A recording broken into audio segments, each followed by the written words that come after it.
Saseni, welcome to Celes Reflection, guys. The 1st of May. Happy Labor Day. Unasikia aje leo uko holiday? Umeketi hapo kwa nyumba umechill.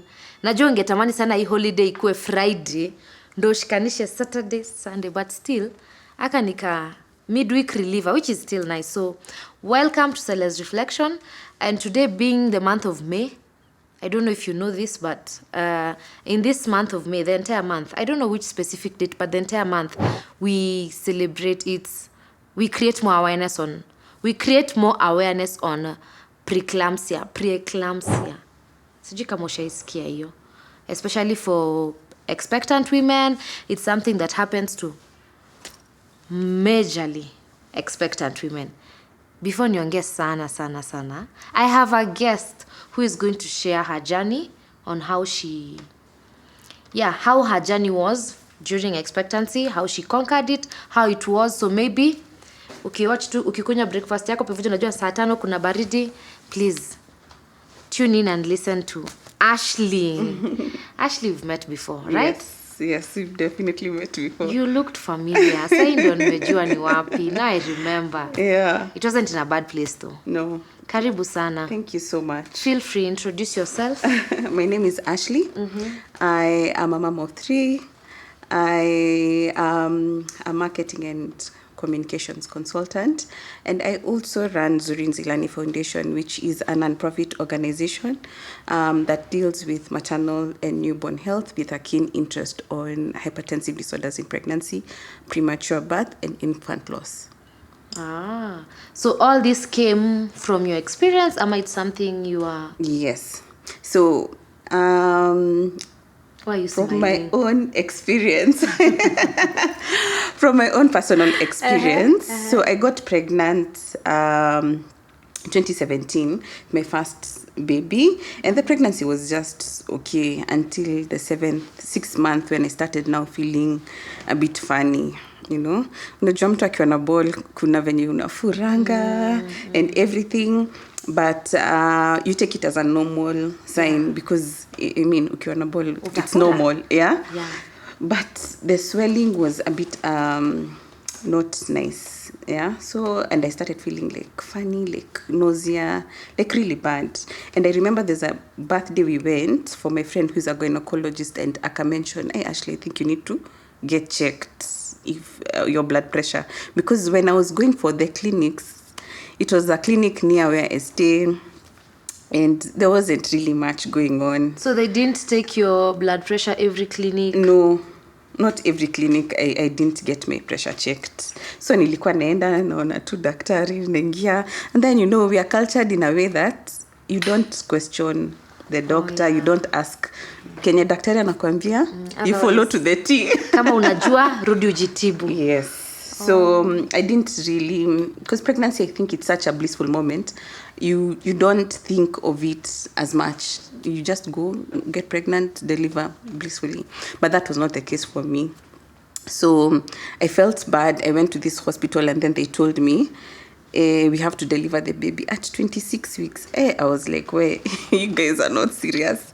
So I went to the hospital that I was supposed to deliver. So question, you're at month 6? I'm month 7. Yeah, 6, 6, 7, yes, 24 weeks, yes. That's when you've begun swelling? Yeah, that's when I began swelling and like having headaches, And you're still going to that Karibu hospital, yes. Haupimwi pressure na unarudi home? Yeah. Jukufura, I mean, women fura. Now, even in my own experience, or like people who are around me, sijaona mtu ako na shida akiwa na ball. So it's just take it easy, So when I got to this second hospital, ndio wakaniambia, your pressure is very high and it's not something that ya kujokes. We have to admit you and monitor. So they admitted me and monitored me, and then I went home. So now it's getting serious. Getting like pretty serious. So I went home, but I still wasn't feeling okay, So I went back, and that started my journey in hospital. I stayed in hospital for 1 month. Pregnant. I was like, you people release me, mtanipatia dawa nikiwa home, But they were like, pressure was it high it was or low? high. Or high? So that's when I learned that about preeclampsia, because now the doctors were talking about, preeclampsia, she's preeclampsia, her urine and all that. It was just bad, yeah. So my pressure was very high.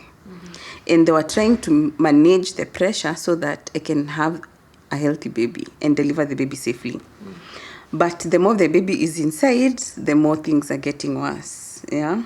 So my whole experience in hospital was quite traumatic, because I was getting an injection inapatiwa pole pole, and then your whole body really burns, and it helps you not to get seizures, because once you get now hypertension, you're prone to getting like seizures, even brain damage and stuff like that.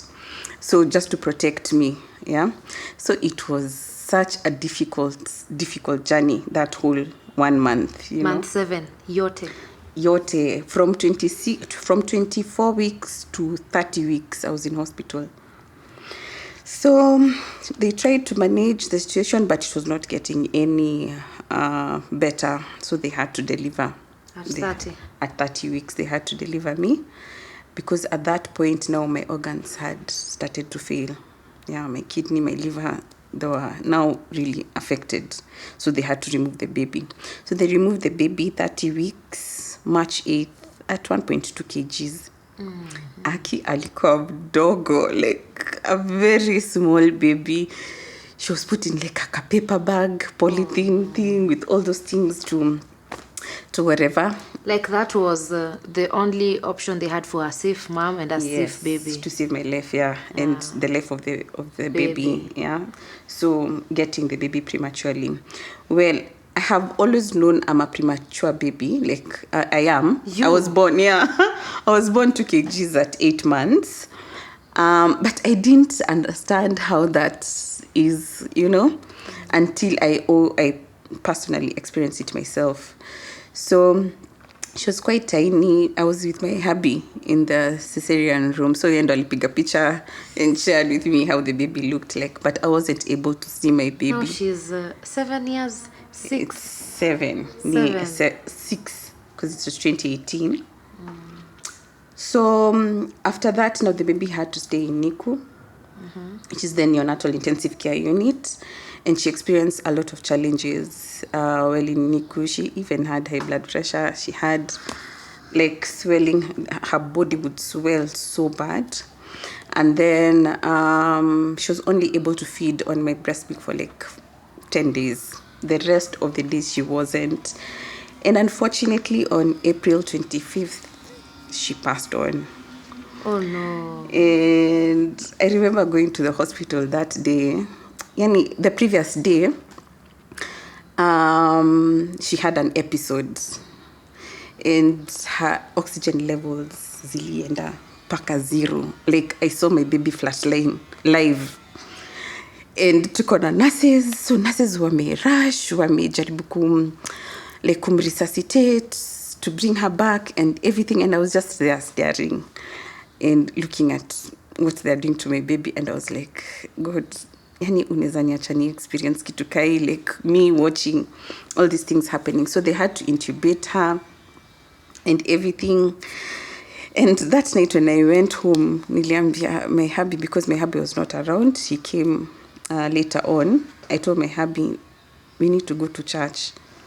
Tulienda church, I think at around 11, 12 midnight. And I told the guard, you have to open this church for me. I want to enter. And I really pleaded with God for my child not to die, because I was like, I've just seen my baby flatline. Like, kuna watu wengi wanaoambia mtoi, like all the support that you've received during this time when you're in hospital. And I've survived. Why would you let my baby die? Tuliomba. But the morning now, I went to hospital. Mapema, I asked the doctor, because I met her, and I asked her, how is my child? And she was like, I'm coming back. Give me 1 minute. So nikajua tu things are not good. And then I went to the room and I checked her, and then she did that again. She flatlined again. So they told me to get out of the room. I went to the next room, and I could hear all that commotion in the room. And at 11, you see that beep, beep, beep, beep, beep, just went beep, and then one nurse screamed, and I just knew. She passed on. So they called me, went to the room, I checked on her, opened, because I found her wrapped in sheets. So I removed, and I was like, guy, I was just here like 5 minutes ago, and now, so I held my baby for like 5 hours until alikuwa ameanza kuturn a bit purple. Then they told me they have to take her, and they took her in something like a cool box, and that's where they put my baby and took her to the morgue. And it was such a painful experience, and very expensive. One, I really didn't know about what this preeclampsia was. Getting admitted for 1 month in hospital, my bill came to like $1 million bob. My baby stayed in NICU for 49 days. It 49 days, that's a month. And the bill was 6.9. So your bill was separate from the babies? Yeah, my bill was separate from the babies. So 49 days, 6.9. Yeah. The incubator alone, I remember looking at that, whatever. The invoice. Yeah, the invoice. And the incubator alone per day was 40K. No medication, no doctor's fee, no nothing. Just the space. Just that incubator. It was 40K, yeah, per day. So it was very, very expensive. You've lost your child. You have to fundraise. Like, you have a cesarean. You're still not even healing, you know. And you have a scar. You don't have a baby. You have all these expenses. It was quite a lot. Yeah. And that was your first baby? And that's my first baby.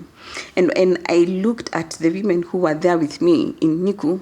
7 out of 10 were there because of hypertension and given birth prematurely, and all of them didn't know about this condition, you know. And I was like, then this is a problem. If majority of the women who can be admitted in NICU are admitted because they gave birth prematurely because of preeclampsia or hypertension in pregnancy, then there's a problem. And so my journey now started with having so much interest, and after burying my child, I swore, akisitapatable, I'm not getting pregnant. I went, they gave me dawahs to kausha breast milk, I was given copper coil. Because you have to heal for 3 years before again. To heal, and then, you know. But I got pregnant again. Now coil. Ashley.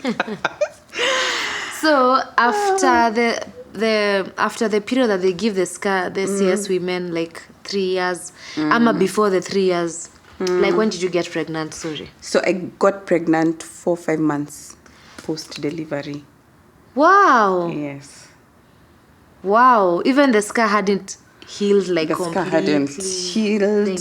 Like internally. Yeah. I was also still on medication for blood pressure. You're still scared. I'm still scared. traumatized. I also have that trauma. I've not healed from my baby's death. You know, like, there was so many things. And when I learned that I was pregnant, I cried in the toilet because I couldn't believe. And the first thing was, I need to see a doctor. And they gave me 2 options. One, to terminate the pregnancy, or to have the pregnancy as high risk. Because I also did not know I was pregnant. I learned about my pregnancy 2 months in pregnancy. You know, because of, you know, when you have this particular times, and then you've had a C-section at times, your periods also delay. And then you just give birth recently, so maybe the periods are not yet back. Yeah, so I didn't think much of it. And I was actually really considering termination. But I have just buried a child, and then I lose another child. So I was like, okay, let's work with the doctors. And one thing I tell ladies, it's very important to have a gynecologist, especially if you know you're a high-risk patient. And the moment you learn you're pregnant, you have to start your clinics. And if you're planning to get pregnant, you have to see a doctor. Please, Ebu, just look at that camera now. Insist those 3 points again. Ladies, it's so important. And let me tell you, I'm the biggest advocate for preconception care, because preconception care will enable the doctors to see if there's any condition that can hinder a successful pregnancy, you know? So before you've thought, I want to get pregnant, go see a doctor. The moment you learn you're pregnant, see a doctor. It is so important. It is. So at that point, now we started the clinics, and I was monitored every single month. But now, preeclampsia kakuja tena. Yeah. So at the same time, it started the previous 6 pregnancy. It started again. But now I was keenly monitored. I was aware of the symptoms that I'm supposed to watch out for. And nikiswell, nikimona kichwa, nikifanya anything, I know this is not right. This headache is not a normal kawaida headache. I need to go to hospital. So at 7 months, nikaendelea tu at exactly 30 weeks, I went for a scan and the doctors saw that my baby had stopped growing. So I'm 30 weeks, but my baby is like that of a 26-week pregnancy. Yeah. So they said we have to do an emergency C-section. That was on a Tuesday. On a Sunday, we are just seated chilling with my hubby. Tukasema wacha twende kwa super. But before that, I was feeling really bad. Nikapima pressure, checking my pressure. It was so high. It was 170 over 100 and something. Na kawaida inakuanga 119. 120/80 kawaida. So when I saw this, nikamwambia hubby, let's go to that hospital, because they have the I was using the new machines.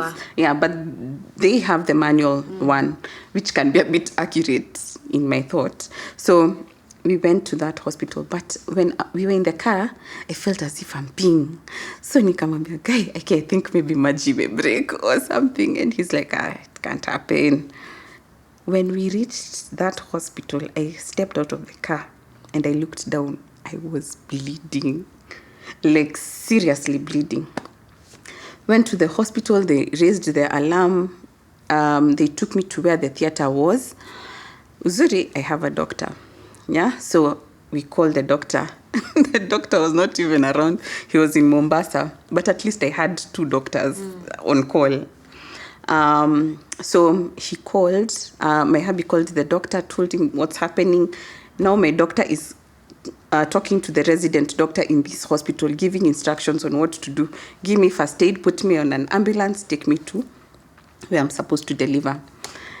And I think that also saved my life, because a delay would mean I would die. My baby dies, So he was like, 15 minutes, you have to get to the hospital. Wakanieka kwa ambulance. I got to this hospital. They were so quick. I was being waited by the nurses. They took me to the theater. They had already prepared. Everything was done in a rush. I even blacked out at some point during the entire surgery. And when I woke up, I told the doc, mi sijasikia mtoto akilia. So if my child has died, you just tell me the baby has died. He didn't even talk.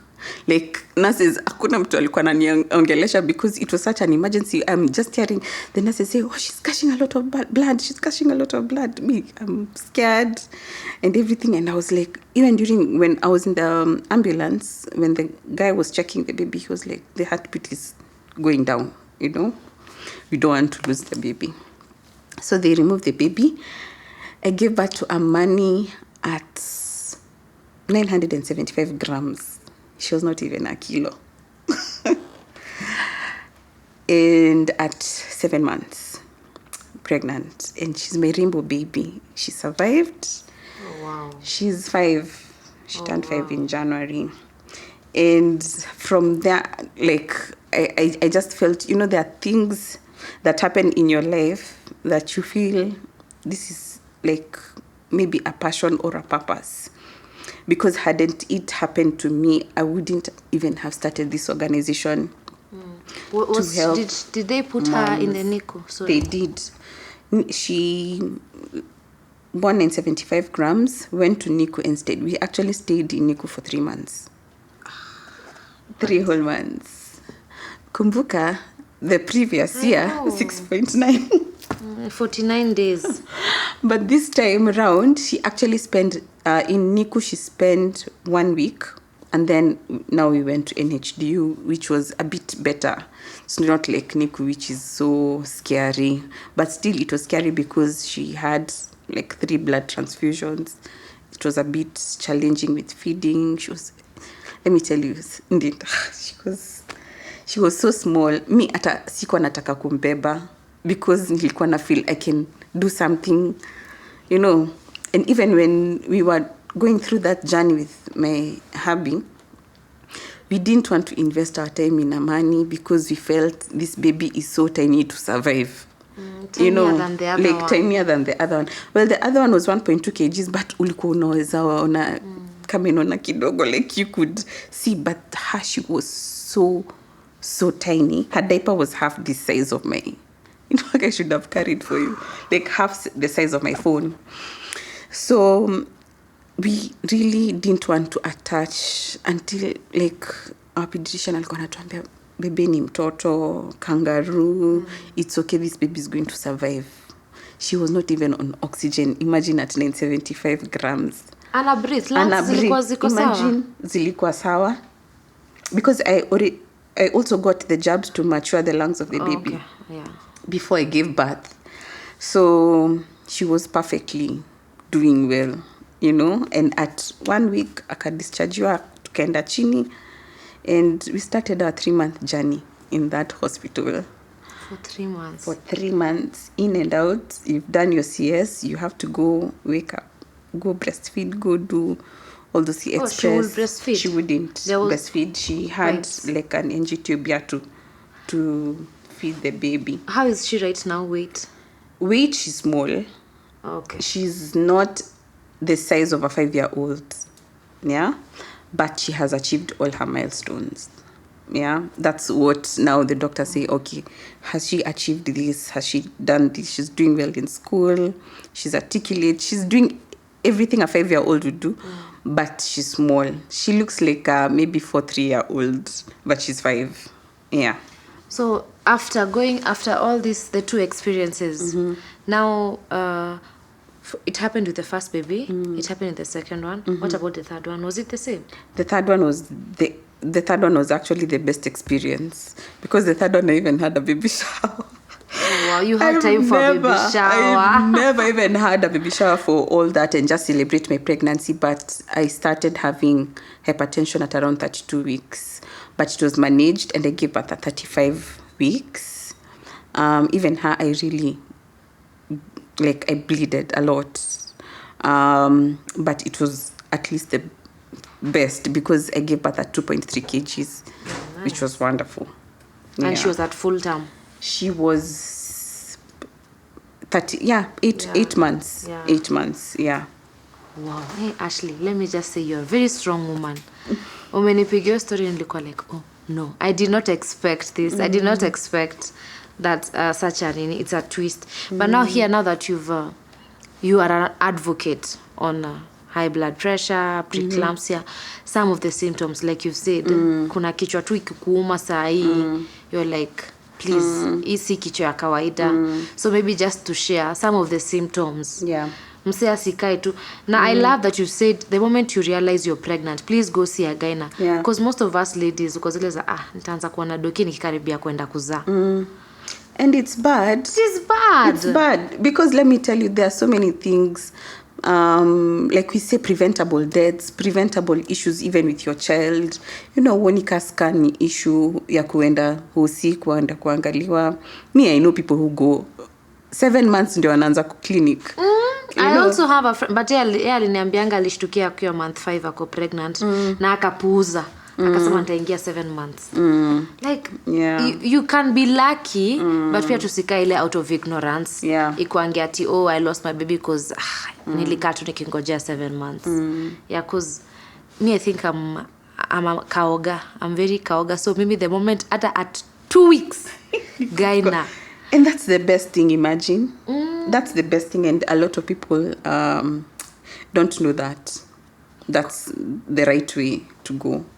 So for the symptoms, as you asked, there's headache.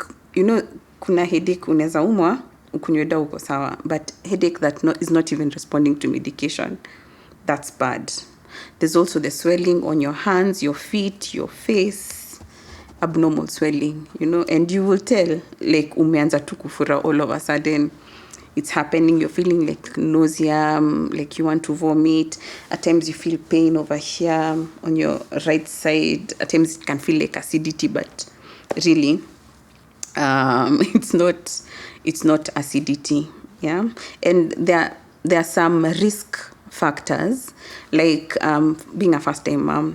So first-time moms, it's good to always check your pressure, you know, because first-time moms can be able to get it, twin pregnancies, if you have like issues like diabetes or genetic issues, even like a history of hypertension. That's why it's good ukienda the first clinic kama kwenyu kuna hypertension and everything, it's good to tell, you know, because it's not just a question. At times people feel, hey, no, that's too much information, you're asking me about my background, but the doctors really want to tell if there can be any potential risk during the course of your pregnancy. That's why they say usiniulize maswali ya clinic, but hiyo maswali ni muhimu sana. Yeah, it's very very important. Yeah, so at times even let's say you have a huge gap of 10 years, like from your first baby and the next 10 years apart, or those many years apart, you're also at a risk of developing hypertension. So can it be, there's that genetics. What month is it likely mostly to happen? Because kama yako umesema the same period, around 6 months. Is it something that msee asiseme acha ningoje 6 months? Can it happen earlier? So it happens from the 20th week. Usually from the 20th week, during pregnancy. There are women who get like chronic hypertension in pregnancy, you know, like umekuanga tu uko na issues na pressure. Na kuna mwenye hana kabisa. Like me, sikuwa na issue yoyote na pressure at all. Like hata sijui kunywa dawa ya pressure. Like I've never had an issue with hypertension. But with all your pregnancies, all my pregnancy, I have it. After getting the babies, after now getting the inapotea your pressure kabisa? So, inapotea. Now, one thing I think I need to highlight, if you've had preeclampsia in your pregnancy, it's good to watch the first 4 to 12 weeks, just monitor yourself, even for these symptoms that I'm talking about, because they can also come after pregnancy. And there are women who actually experience hypertension in pregnancy after delivery. So saa zingine you feel you've already delivered. We have a lady who already delivered. She had preeclampsia and she was told not to take the medication. So at times peer healthcare provider, the communication, she's told to stop. And she's actually currently doing dialysis, kidney dialysis. Oh no. Yeah, her pressures zilikuwa mbaya, everything. Na aliambiwa stop kumeza dawa. Aliambiwa stop kumeza dawa, you know, and you're not healed. Let me tell you, high blood pressure in pregnancy is the second leading cause of maternal deaths. We have buried women. I have attended burials for women who've died because of hypertension in pregnancy. You know, it's sad that people don't know that you can actually die. You know, the women, I know of a girl who got brain damage because of being pregnant and experiencing this and going to the hospital late, you know. And at times women go to hospitals that don't have 24 hours of obstetrics care, meaning utaenda tu juni hospitali ikutreat. But in the event of an emergency, something can happen during itemi, una transferiwa from this hospital to, like what happened to me, you know, I had to be transferred to a major hospital. You know, if I delayed, even the doctors were, if you delayed, we would have lost you. Already the baby had flatlined by the time tumefika hospital in a surgery, you know, so it would have been very bad, you know. So it's good once you identify your hospital that na hapa ndio najua ninaenda kuzalia. If there's any emergency, go to that hospital or go to a hospital that you know kuna theater. In case anything happens, kuna theater, kuna NICU, mtoto anaweza pele kwa NICU like a prematurity ward or something like that, and you'll be safe. Wow. Yeah. I love that you're talking to the ladies because it's sad when you umesema it is sad because we get kids normally. Yeah. Like I'm pregnant, yeah, baby shower, baby. But some of these things they happen and you can't prevent them. But if you know, like you can't stop them from happening, but you can prevent them, you know? If you can go to the nearest hospital, usaidike, usikae tu tungoje kukuanga na kitu baadaye you're blaming yourself for something that was very out of ignorance. Yeah, so Ashley, I think your story is something that most of the ladies, most of the women, hata hapa hivi najua kuna mtu aliniambia kuna nani yangu ali in this room, like it's a very common thing. Si ile unaweza tafuta msia tunafikiria. It's affecting so many ladies, so many women. So it's very good to create awareness, to speak about it. Msia kuna story yake kama wewe ana share just for someone out there. Itasaidia tu mtu aache kupuuza ati juu mimi niko na ball naweza rukaruka sifuri. Yeah. I'm sure some matters lazima ufure. Maybe ni headache. It's just one symptom. That's one symptom which is like the popular, one of the popular symptoms, but kuna other issues that can arise, you know. Is there a way does it get to affect the baby after the baby is here? So it affects the baby in the womb. Okay. Once the baby is out. Yeah. So, and you know, there are other issues now. If you deliver prematurely, maybe the baby has also not developed vizuri and stuff like that. Yeah. But thank you so much, Ashley. Sijui kama unaweza taka tu kuambia the lady who is going through it right now. Na labda amembiwa kwa huyo beshte yako achane na dawa. Like even if you have to seek second opinion, like go round, make rounds. Don't niliambiwa niachane nayo and you're not okay. Why? Yeah, so maybe just a parting shot. A parting shot would be, if you feel you're not okay, it's good to question and ask questions to the doctor and tell the doctor, I am not okay. You know, at times you fear to, it's not like you're challenging the doctor, but it's your right as a patient to inquire about your health and take charge of your health. It's also good to attend antenatal clinics, very important. Before you decide you want to get pregnant, when you know that you're pregnant, it's very good to go to the doctor. And for support, that's what we do at Zuri Nzilani Foundation, training and social support. And we see really, at times, you know, when I was going through this, I didn't have someone else to sit down and say, hey, kunendangaji, and stuff like that. But we offer that community for women who are struggling with hypertension in pregnancy, and you've experienced a loss, or you have a baby in NICU or a premature baby. You can contact us at Zuri Nzilani Foundation. Here. Yeah. The details are going to be here. But thank you so much, Ashley. Thank you too for having me. And thank you for insisting that it's important to attend for those antenatal. I think wasofikiria hiyo 2,000 3,000 sini savingi ni buy diaper. But I mean 2,000 3,000 yeah. And make sure every visit pressure imepimwa. By the way, nili notice every kuna kwanga na hiyo kadi ya kila month pressure leo ilikuwa ngapi, pressure yako iko aje all along. Usingoje hadi siku ya mwisho ndo tuna realize pressure yako, unaanza kuona kwanga na shida ya pressure. Kwani kuna mtu akona pressure? Thank you so much, Ashley. Thank you too. Thank you for coming, guys. In case you want to reach out to Ashley for any assistance, for any more information, the details are here. Atakusaidia, and maybe at least usikue peke yako. she's here, so don't feel alone. And thank you so much. Thank you. At least hii mwezi we are creating more awareness. Yes. We are obeying the theme of the month. Bye guys, until next week. It was nice having you here. Bye.